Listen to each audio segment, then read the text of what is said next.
A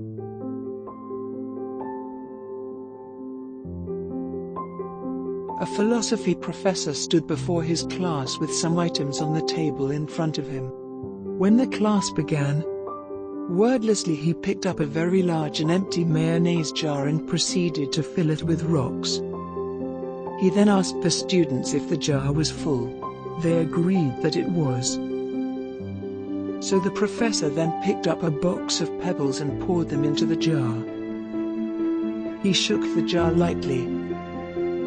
The pebbles, of course, rolled into the open areas between the rocks.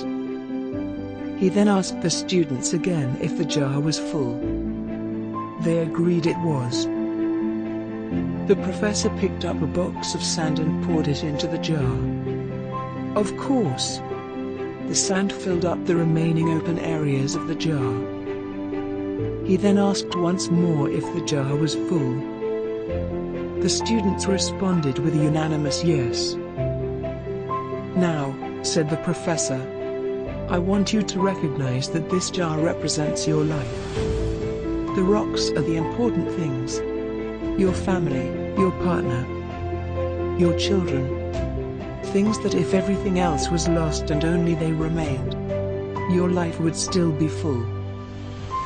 The pebbles are the other things that matter, like your job, your house, your car. The sand is everything else, the small stuff. If you put the sand into the jar first," he continued, "there is no room for the pebbles or the rocks. The same goes for your life. If you spend all your time and energy on the small stuff, you will never have room for the things that are important to you. Pay attention to the things that are critical to your happiness. Play with your children. Take your partner out dancing.